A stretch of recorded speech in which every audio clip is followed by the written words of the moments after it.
This message comes from Greenlight. Ready to start talking to your kids about financial literacy? Meet Greenlight, the debit card and money app that teaches kids and teens how to earn, save, spend wisely, and invest. Start your risk-free trial at greenlight.com/NPR. Hi, Rund here. Somehow we are almost at the end of 2025. A lot happened this year, and it's been a tough one for NPR and local stations. We lost federal funding for public media. We've seen relentless attacks on a free press. But we're not going anywhere. Here at Throughline, we will keep bringing you immersive, entertaining stories that answer our guiding question: how did we get here? If you're already a Throughline Plus supporter, thank you so much. We see you, and we're really grateful for you. If not, please consider joining the community of public radio supporters right now, before the end of the year, at plus.npr.org. Signing up unlocks a bunch of perks like bonus episodes and more from across NPR's podcasts.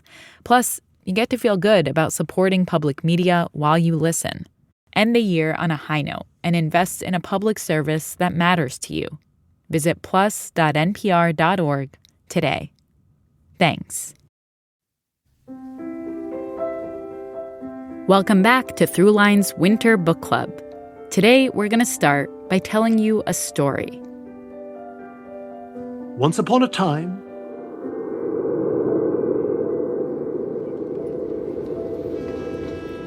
of all the good days in the year, on Christmas Eve, old Scrooge sat busy in his counting house. It was cold, bleak, biting weather, foggy withal, and he could hear the people in the court outside go wheezing up and down, beating their hands upon their breasts and stamping their feet upon the pavement stones to warm them. The city clocks had only just gone 3, but it was quite dark already. The door of Scrooge's counting house was open, that he might keep his eye upon his clerk, who, in a dismal little cell beyond, a sort of tank, was copying letters. Scrooge had a very small fire, but the clerk's fire was so very much smaller that it looked like one coal. But he couldn't replenish it, for Scrooge kept the coal box in his own room. Wherefore the clerk put on his white comforter and tried to warm himself at the candle. "Merry Christmas, Uncle! God save you!" cried a cheerful voice. It was the voice of Scrooge's nephew, who came upon him so quickly that this was the first intimation he had of his approach. "Bah!" said Scrooge. "Humbug! Christmas a humbug, Uncle!" said Scrooge's nephew. "You don't mean that, I'm sure." "I do," said Scrooge. "Merry Christmas! What right have you to be merry? What reason have you to be merry? You're poor enough." "Come then," returned the nephew gaily. "What right have you to be so dismal? What right have you to be so morose? You're rich enough." Scrooge, having no better answer ready on the spur of this moment, said, "Bah!" again. "Bah!" and followed it up with, "Humbug! Don't be cross, Uncle." said the nephew. "What else can I be?" returned the uncle. "When I live in such a world of fools as this. Merry Christmas! Out upon Merry Christmas! What's Christmas time to you but a time for paying bills without money, a time for finding yourself a year older but not an hour richer, a time for balancing your books and having every item in them through a round dozen of months presented dead against you? If I could work my will, every idiot who goes about with Merry Christmas on his lips should be boiled with his own pudding and buried with a stake of holly through his heart."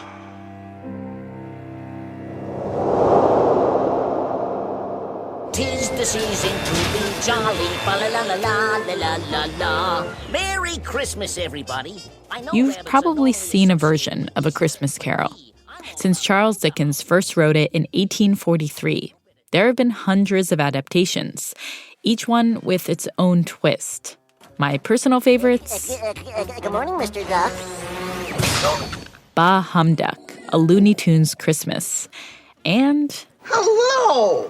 Welcome to the Muppet Christmas Carol. My name is Charles Dickens. And my name is Rizzo the Rat. Hey, wait a second. You're not Charles Dickens. I am too. No, a blue furry Charles Dickens who hangs out with a rat. Absolutely. The basic story goes, it's Christmas Eve, and a miserly old man named Ebenezer Scrooge is visited by 3 ghosts who take him into the past, present, and future to teach him the value of kindness and generosity, the true spirit of Christmas. The book was an overnight sensation, and Charles Dickens, already famous, became a legend. Some people would consider him the originator of Christmas or the inventor of Christmas. This is Leon Litvack. He's a professor of Victorian Studies at Queen's University in Belfast and editor of the Charles Dickens Letters project. There's a famous story that goes, a journalist at the end of the 19th century, after Dickens had died, went to Covent Garden Market. And he encountered there a small girl who was selling fruits and vegetables, probably illiterate. And he said to her, well, Charles Dickens has died. And she says, oh, will Father Christmas die too? Before A Christmas Carol, the holiday wasn't as widely celebrated as it is today. Many people didn't even get the day off work. Dickens had already devoted his life to documenting urban London's harsh realities. Dickensian has become a catch-all word for that world.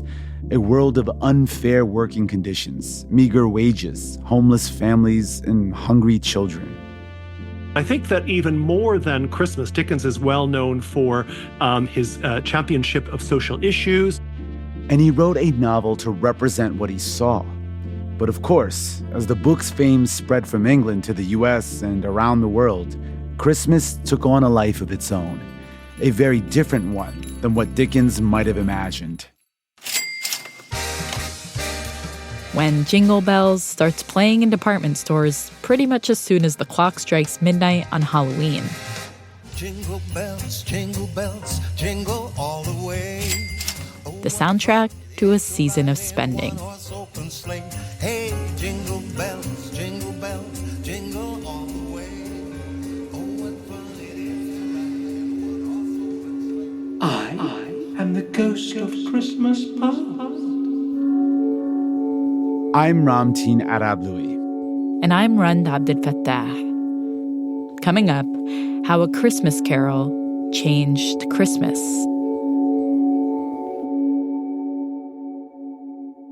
This is Rob from Yonkers, New York.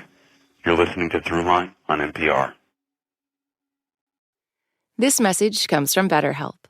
The holidays are a time of traditions, like making your grandmother's pudding recipe, or watching that movie you've seen 1,000 times. Incorporating therapy into your life can help you take time for yourself during what can be a joyful but sometimes tough time of year. And by caring for yourself, you can show up more for the important moments. This December, start a new tradition by taking care of you. Visit BetterHelp.com/NPR for 10% off. This message comes from Wise, the app for using money around the globe. When you manage your money with Wise, you'll always get the mid-market exchange rate with no hidden fees. Join millions of customers and visit wise.com. T's and C's apply.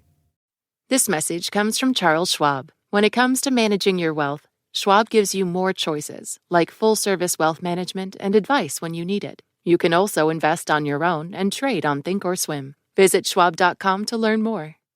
This message comes from the Council for Interior Design Qualification. Interior designer and CIDQ president Siavash Madani explains why good design is so much more than looks.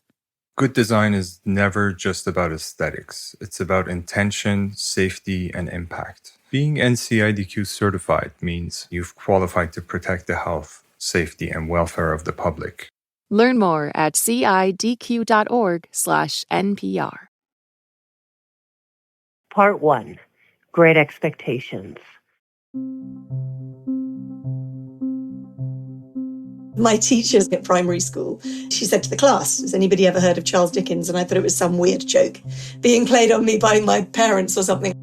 This is Lucinda Dickens Hawksley, a historian of Victorian England, author of a number of books about Dickens and Christmas, and Charles Dickens' great-great-great-granddaughter. I knew that he'd written Christmas Carol and I knew about Oliver Twist, but I think when you're that little, you don't necessarily realise that that means that other people know who they are. Today, she's our ghost of Christmas past. And our first stop is the year 1812. The Marquis and Marchioness Camden gave a magnificent ball and supper at their seat in Kent. It was always reported in the newspapers here what the royals had given each other for Christmas, which duchesses had the most lavish parties. The preparations displayed uncommon taste and consisted of the usual brilliancy of light. What people were wearing, what people were eating. About 1 o'clock, the company supped. At 4:30, the party broke up. Charles Dickens would have been way too young to appreciate all the gossip. He was just 10 months old. This was his very first Christmas. He had one older sister, Frances, but he was the oldest boy. His father, John, and his mother, Elizabeth, loved Christmas and each other. It was a very loving marriage, but they were both fairly irresponsible, particularly John, when it came to money. But they made sure to fill their home with the one thing that was virtually free: music. One Christmas, they postponed their Christmas party because they'd just moved house, and shock horror, the piano hadn't yet been delivered, so the party couldn't possibly happen. The Dickens family embraced a festive Christmas. For many people, though, Christmas was almost a day like any other day of the year. The average person in Britain didn't even have the day off work. You might have gone to church for a church celebration, but that was really about the height of it. There is, however, mistletoe. And if two people found themselves under one, they were meant to kiss. Some people banned that in their houses because it was all associated with paganism. Keep in mind, one reason December 25th may have been chosen as Christmas Day was to coincide with the winter solstice, a pagan tradition.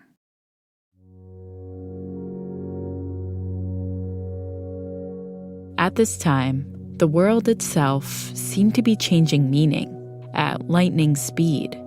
New machines were transforming everything about how people lived and worked.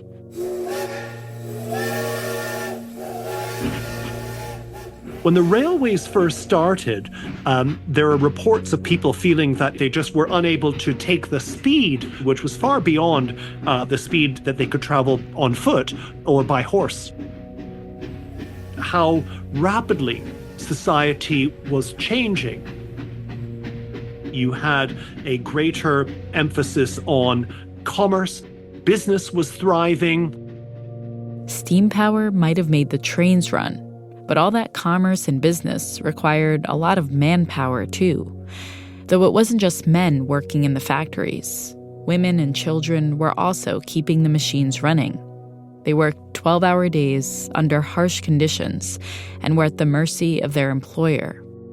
Labor was the heartbeat of the Industrial Revolution, and profit was its king. The key of the house was sent back to the landlord, who was very glad to get it, and I was handed over as a lodger to a reduced old lady long known to our family. This wasn't theoretical for young Charles Dickens. One day in 1824, his father, short on money and having racked up a mountain of debt, was suddenly taken away to debtor's prison. Charles was just 12 years old. I was so young and childish and so little qualified. How could I be otherwise? To undertake the whole charge of my own existence? I think he realised quite early on that his parents didn't have a great sense of responsibility when it came to making sure that their children had enough to eat and clothes to wear and everything else. Dickens later wrote about this experience. When I had no money, I took a turn in Covent Garden Market and stared at the pineapples. Initially, it was just his father who went into the prison cell, but then his mother couldn't afford to pay rent for them, so she and her younger children all had to move into the prison cell because they didn't have anywhere else to go. Wow. As for Charles, they couldn't afford to pay his school fees. He was told that he had to leave school.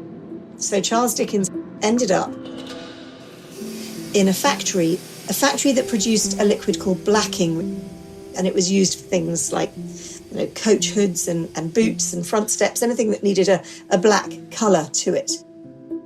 And he obviously thought he was never going to get to have the kind of life that he wanted. I know that I worked from morning to night with common men and boys, a shabby child. I know that I have lounged about the streets, insufficiently and unsatisfactorily fed. I know that, but for the mercy of God, I might easily have been, for any care that was taken of me, a little robber or a little vagabond. Newspapers and magazines were beginning to be mass-printed and becoming more widely affordable, which meant that they needed writers. And Dickens was determined to never end up back in a factory. So in the late 1820s, he decided to pursue a career in journalism. Became a freelance journalist, taught himself shorthand, and started looking for work.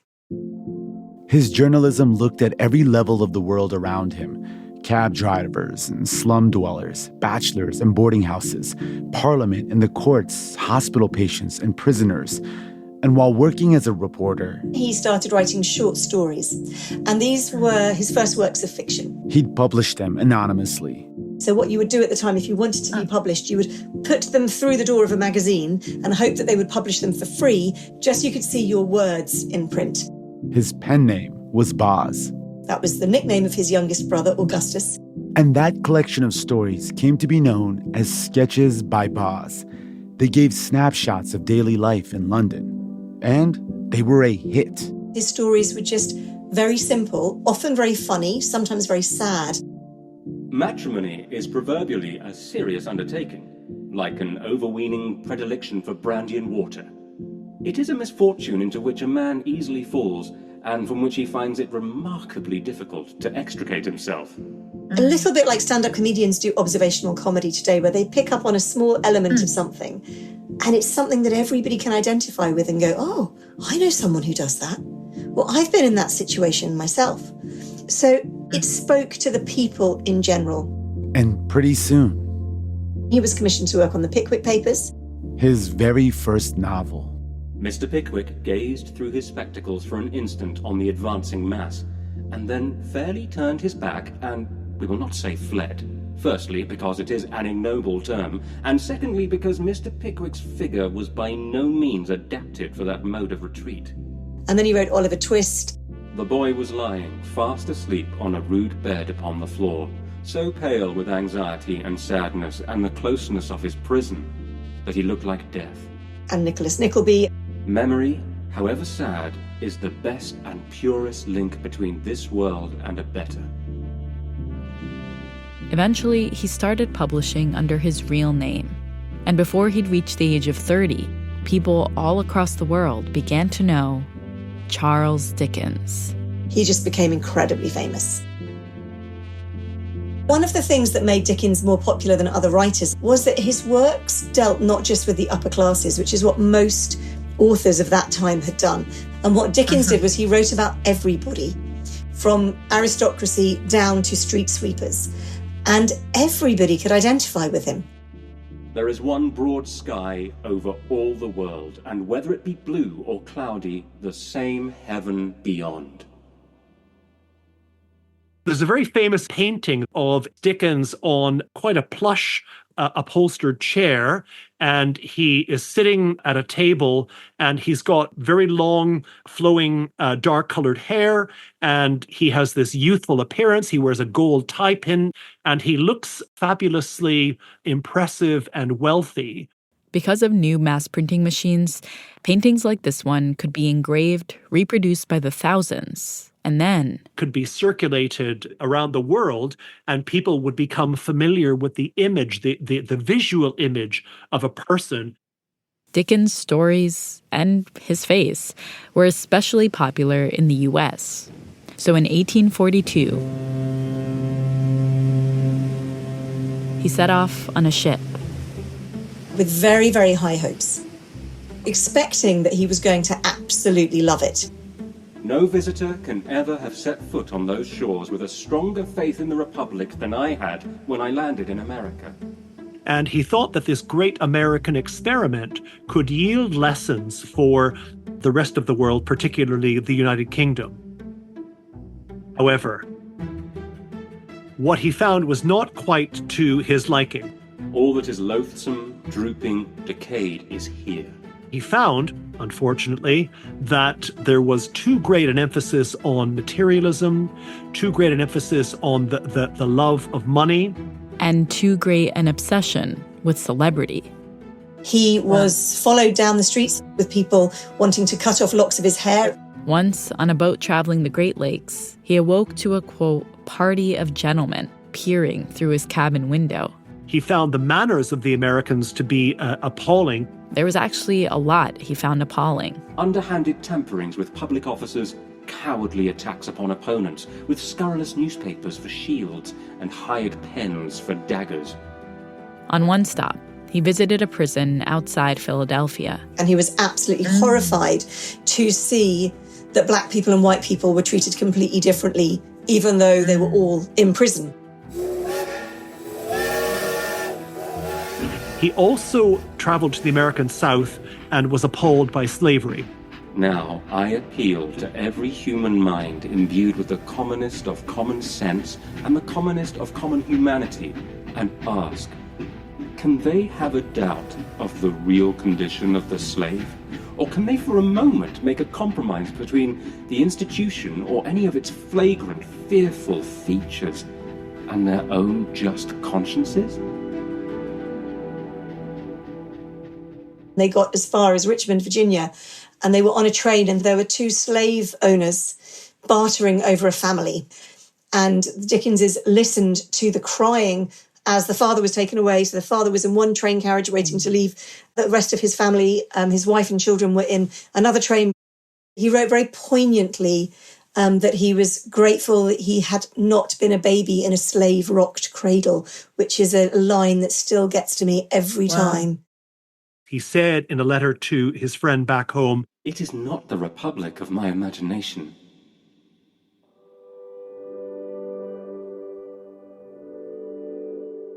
On top of all of that, he wasn't even making much money in the US because his work was being pirated left and right.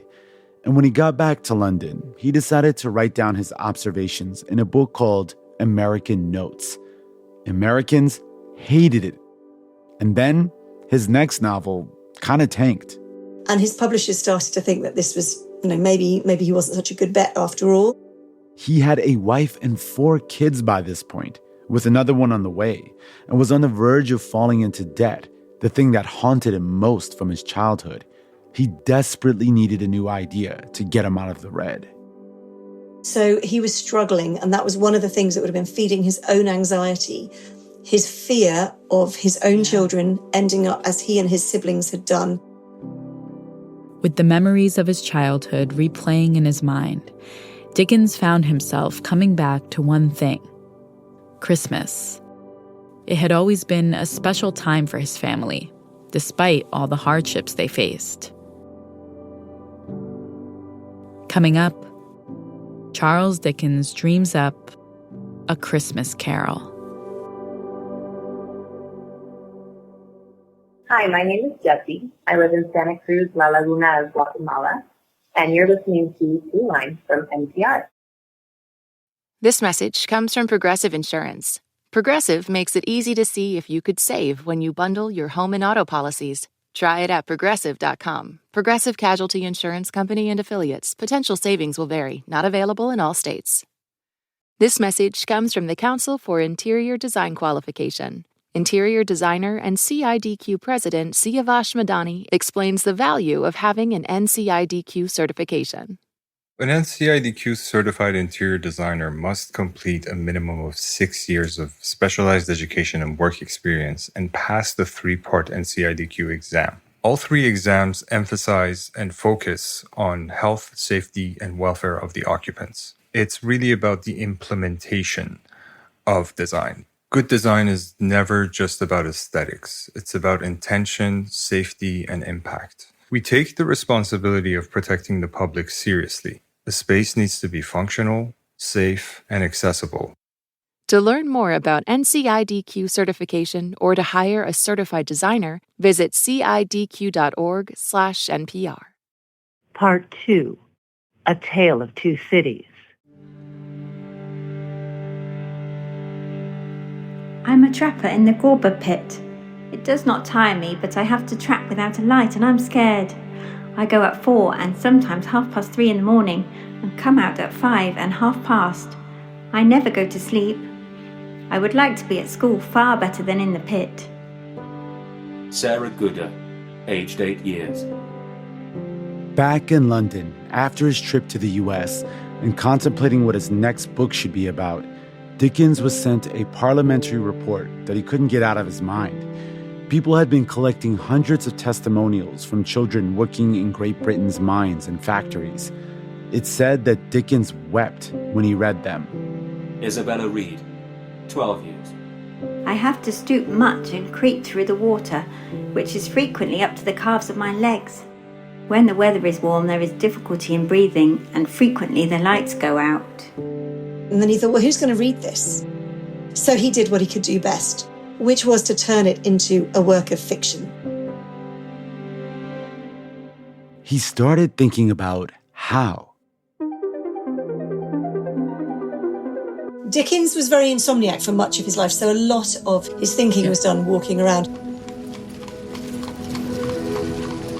Dickens would walk the streets of London for hours at night, thinking. It was the biggest city in the world. There were people of all classes from all over the world. A London that was in the grips of what are now known as the Hungry 40s. There were famines starting. The big Irish famine hadn't quite happened, but there were early signs of what would come.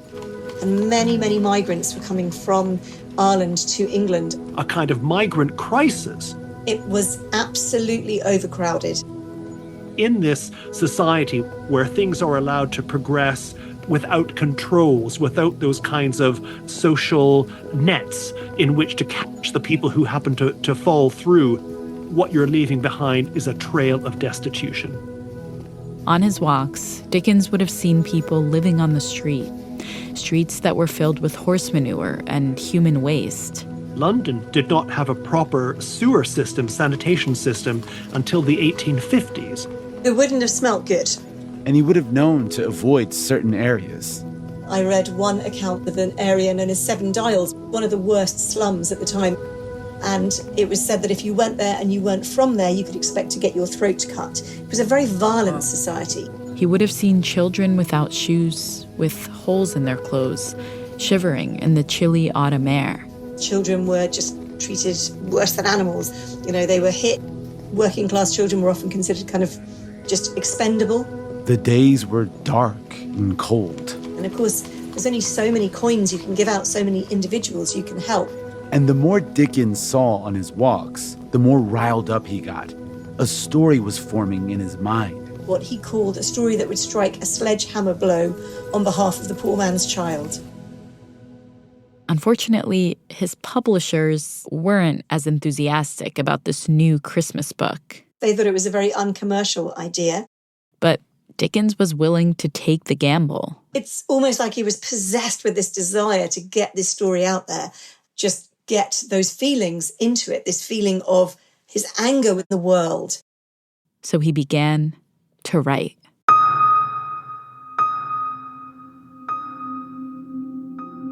Once upon a time, of all the good days in the year, on Christmas Eve, old Scrooge sat busy in his counting house. The story of A Christmas Carol opens on Christmas Eve, and we see Ebenezer Scrooge, who's in his counting house, so his place of work. He lends money to people, and he's part of his firm known as Scrooge and Marley. And what we learn is that it's 7 years to that day since Jacob Marley died. Old Marley was as dead as a doornail. Dead as a doornail, says Dickens. And Jacob Marley was just like Scrooge. A squeezing, wrenching, grasping, scraping, clutching, covetous old sinner. Didn't care about anybody, had a lot of money and was a miser. Let any man explain to me, if he can, how it happened that Scrooge, having his key in the lock of the door, saw Marley's face. The ghost of Jacob Marley comes to Ebenezer Scrooge. "What do you want with me?" said Scrooge, caustic and cold as ever. "Much." Marley's voice. No doubt about it. And Scrooge kind of dismisses it. He refuses to believe in ghosts. You don't believe in me, observed the ghost. I don't, said Scrooge. Jacob Marley warns him. No rest, no peace, incessant torture of remorse. Forced to walk the earth, wrapped in these chains and cash boxes, the sign of the money. All his life he's been accruing. What can he do with it in the next life? And he tells him that he will be visited by 3 ghosts of Christmas. Each of which will teach him an important lesson. Expect the first tomorrow, when the bell tolls 1. Christmas past. Expect the second on the next night at the same hour. Christmas present. The third upon the next night, when the last stroke of 12 has ceased to vibrate. And Christmas yet to come, often called Christmas future in adaptations. Without their visits, you cannot hope to shun the path I tread. Scrooge says, oh, no, I don't really want that to happen, thanks very much. But of course it does happen.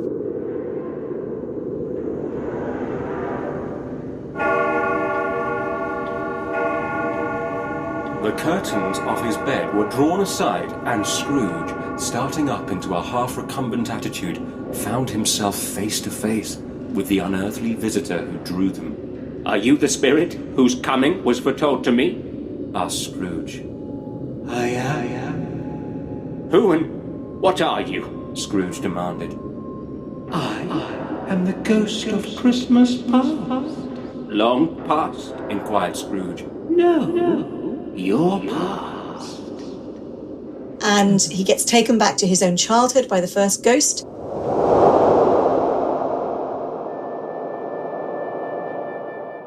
"Good heaven," said Scrooge, clasping his hands together as he looked about him.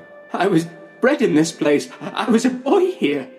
He was conscious of 1,000 odours floating in the air, each one connected with 1,000 thoughts and hopes and joys and cares, long, long forgotten.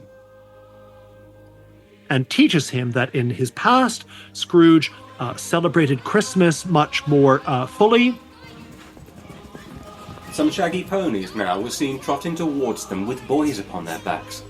All these boys were in great spirit and shouted to each other until the broad fields were so full of merry music that the crisp air laughed to hear it.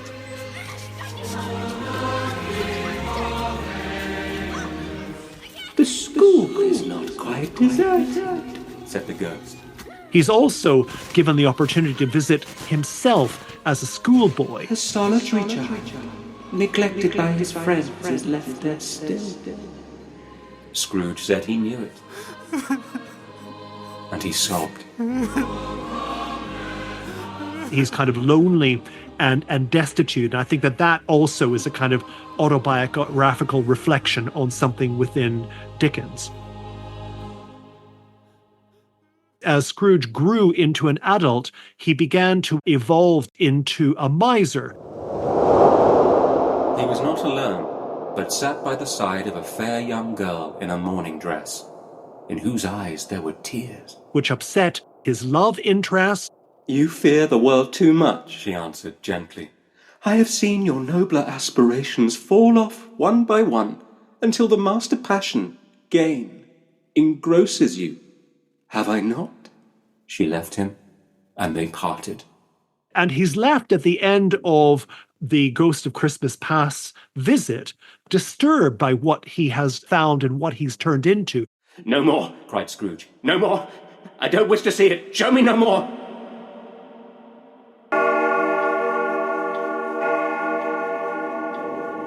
I am the ghost of Christmas present. Look upon me. Second ghost is the Ghost of Christmas Present, which of course is the Ghost of Christmas 1843.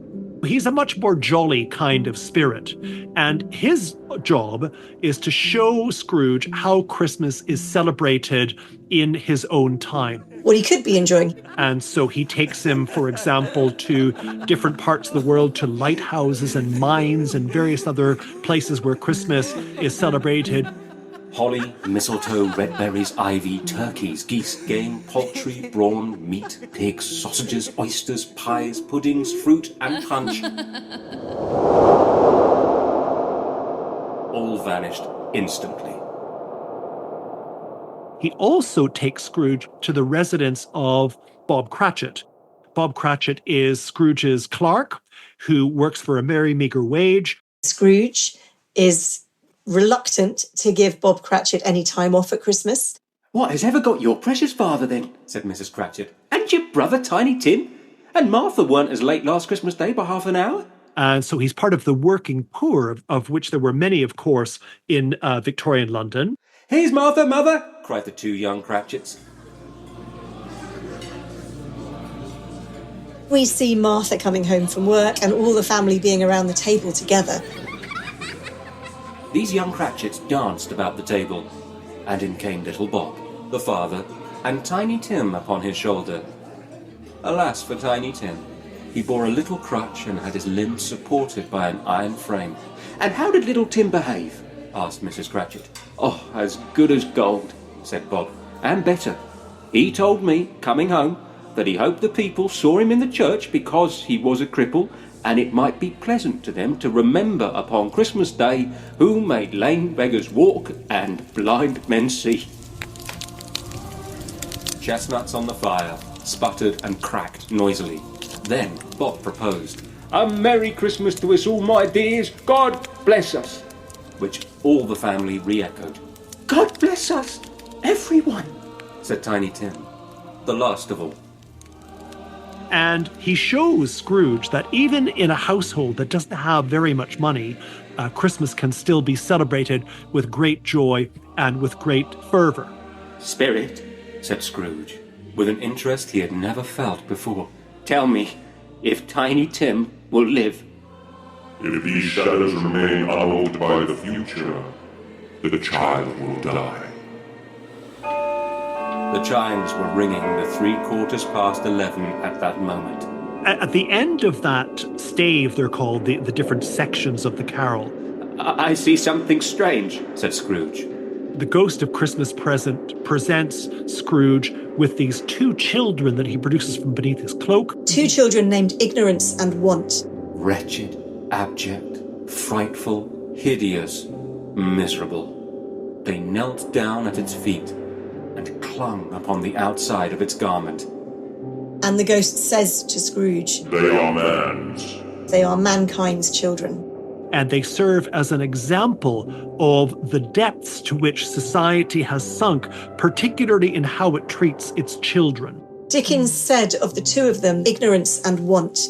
Ignorance was the one that must be feared more than anything, because if you leave a child to grow up in ignorance without any understanding of how to care for themselves or care for other people or care for the world, you create all the villains that Dickens wrote about.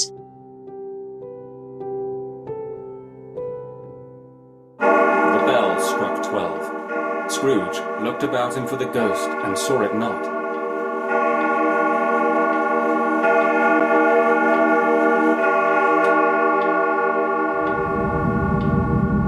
As the last stroke ceased to vibrate, he beheld a solemn phantom, draped and hooded, coming like a mist along the ground towards him. A very silent, scary ghost who's often identified with the Grim Reaper. I am sure we shall none of us forget poor Tiny Tim, shall we? So amongst the things that the Ghost of Christmas Yet to Come shows Scrooge are the situation in the Cratchit household, where the Cratchit's young child, Tiny Tim, has now died. When we recollect how patient and how mild he was, although he was a little child, we shall not quarrel easily among ourselves and forget poor Tiny Tim in doing it.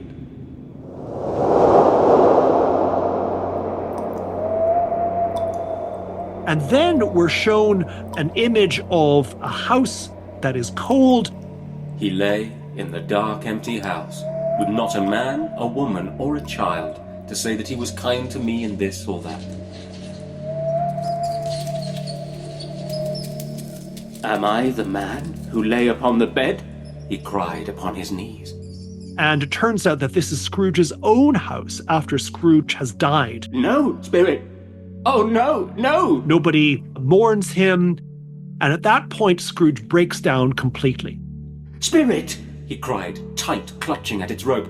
Hear me. I am not the man I was. I will honor Christmas in my heart and try to keep it all the year.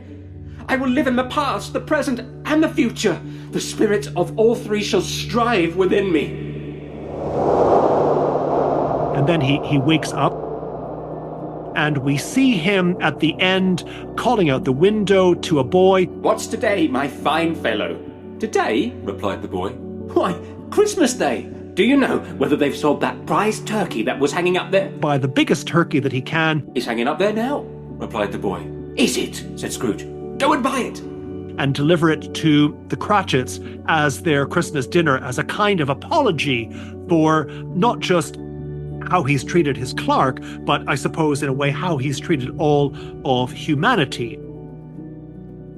We hear at the end of the story from the narrator that Scrooge keeps Christmas in his heart. It was always said of him that he knew how to keep Christmas well if any man alive possessed the knowledge. May that be truly said of us and all of us. And so, as Tiny Tim observed, God bless us, everyone. In just 6 weeks, Dickens had finished his book. He called it A Christmas Carol. His publisher was sure it was going to flop. And with his debt stacking up, Dickens personally invested in publishing 6,000 copies of the book. Then he held his breath and waited for the first reviews to come in. Coming up, Christmas takes off.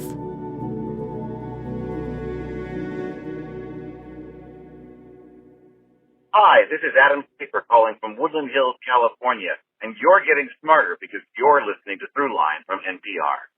This message comes from Vital Farms, who works with small American farms to bring you pasture-raised eggs. Farmer Tanner Pace describes what makes a pasture-raised egg unique.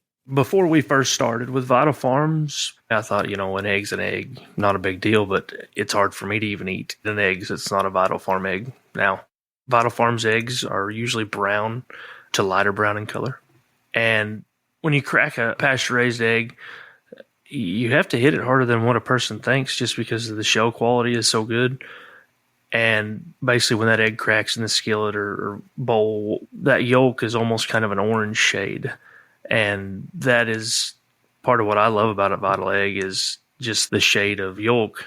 I love pasture-raised eggs because you can see the work and the pride that the farmers have and have put into these eggs. To learn more about how Vital Farms farmers care for their hens, visit vitalfarms.com. Part 3. 1001 Humbugs.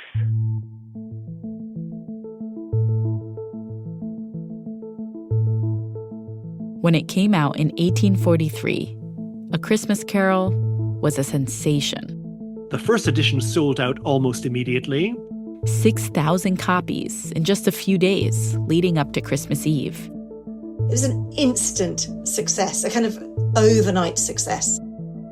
And by the time of Charles Dickens' second U.S. visit in 1867, A Christmas Carol had just become legendary.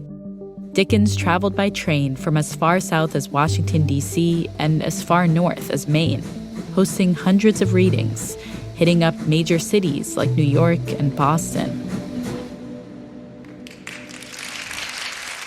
With an elastic step, he ascended the platform and moved quickly to his crimson throne.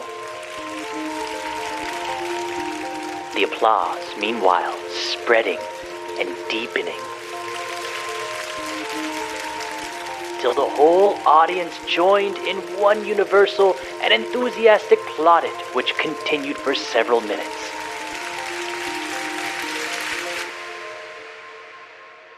Everything he did just sold out. There are stories of people who would wait on the street overnight in order to obtain entry to his readings. People felt that they could sympathize with the characters. People spoke about the pathos that Dickens had inserted into Tiny Tim. God bless us, everyone. For the poorer people, it was, I'm finally being talked about. I'll raise your salary and endeavour to assist your struggling family. People spoke about the humanity that Dickens had inserted into the holiday. I will honour Christmas in my heart and try to keep it all the year. I will live in the past, the present, and the future. Christmas Carol became kind of the do-it-yourself manual for how to do Christmas. And people were doing Christmas, like, for real. So people realised this is a time for family and friends. It became fashionable to have the kind of Christmas parties that were described in A Christmas Carol, inviting lonely people, as he's attempted to invite Uncle Scrooge.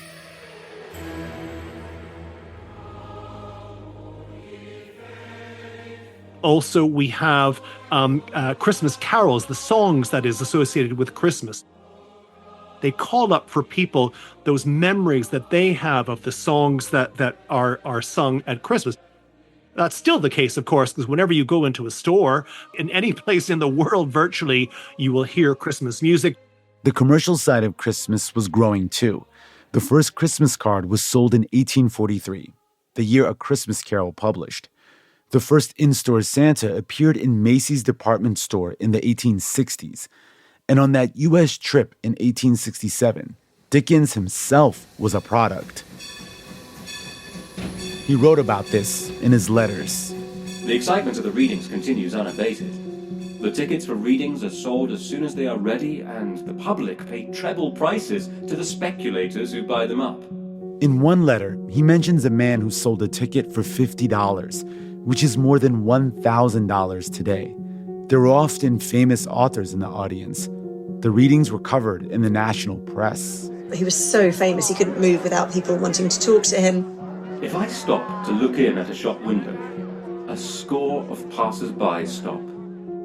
He also had photographs of himself taken that were sold by street hawkers and others at these venues of his readings. So it was very much the kind of 19th century equivalent of going to a Taylor Swift concert and finding, all kinds of Taylor Swift memorabilia and T-shirts and bracelets, whatever else you can imagine that would increase the devotion of the fans to Taylor, or in this case, to Charles. He will make plenty of money. There is no doubt. The New York Times.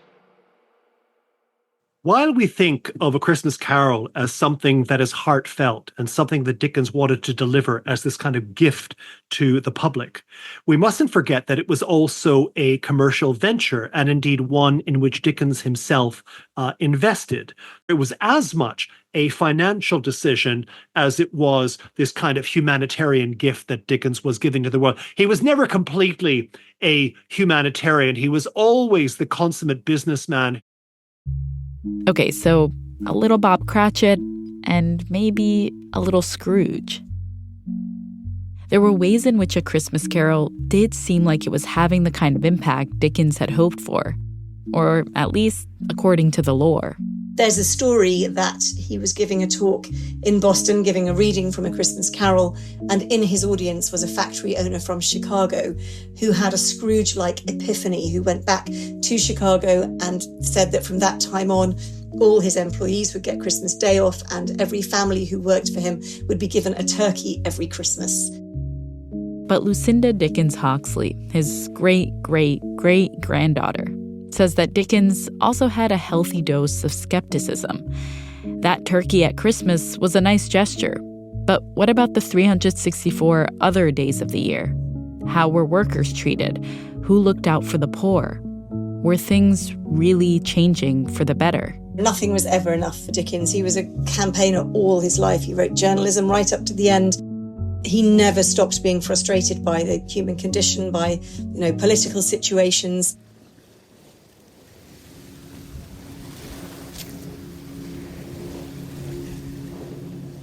Dickens left the United States in April of 1868. He'd made a lot of money off his readings.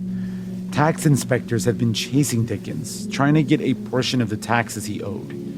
Lucinda writes in her book that the sight of the tax inspectors on the harbor after their ship had already set sail cheered Dickens' soul.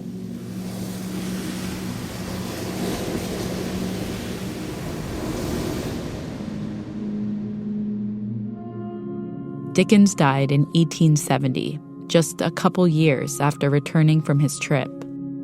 2 weeks after his death, Christmas was made a federal holiday in the U.S. Dickens had always encouraged what he called a carol philosophy. A carol philosophy. Call it the Christmas spirit.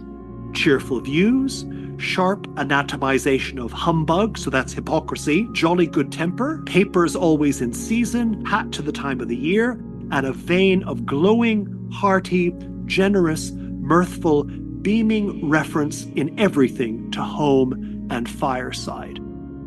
But modern Christmas is also undeniably about money. Giving it, sure, but also spending it.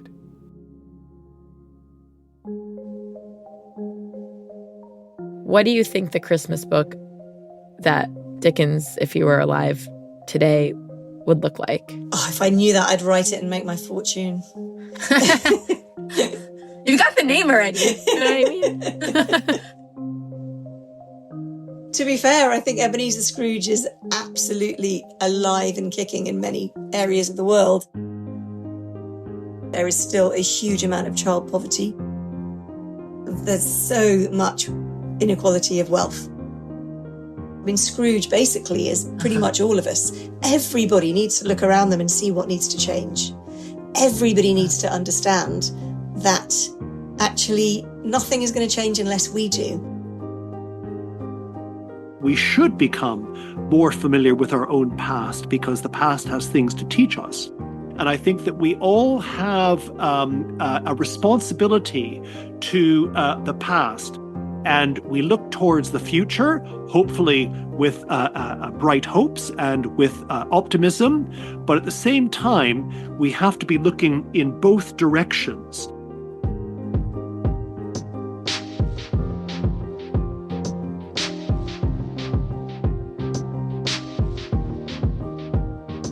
That's it for this week's show. I'm Rand Abdel Fattah. I'm Ramteen Arablouei, and you've been listening to Throughline from NPR. This episode was produced by me.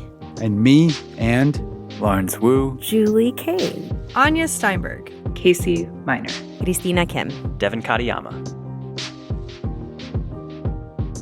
I'm Dominic Gerard. I was the voice of Charles Dickens in this episode.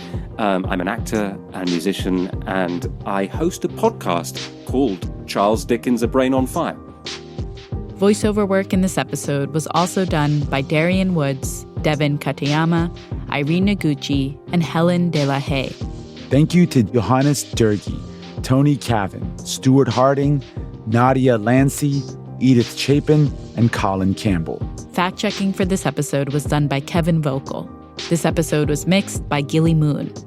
Music for this episode was composed by Ramteen and his band Drop Electric, which includes Naveed Marvi, Sho Fujiwara, Anya Mizani. Thanks for listening.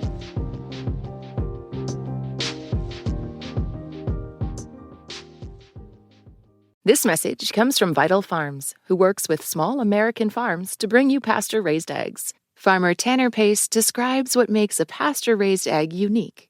Before we first started with Vital Farms, I thought, an egg's an egg, not a big deal, but it's hard for me to even eat an egg that's not a Vital Farm egg. Now, Vital Farms eggs are usually brown to lighter brown in color.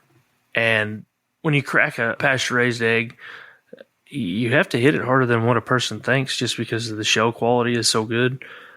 And basically when that egg cracks in the skillet or bowl, that yolk is almost kind of an orange shade. And that is part of what I love about a Vital egg is just the shade of yolk.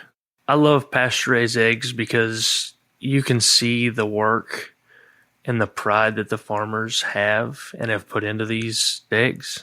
To learn more about how Vital Farms farmers care for their hens, visit vitalfarms.com.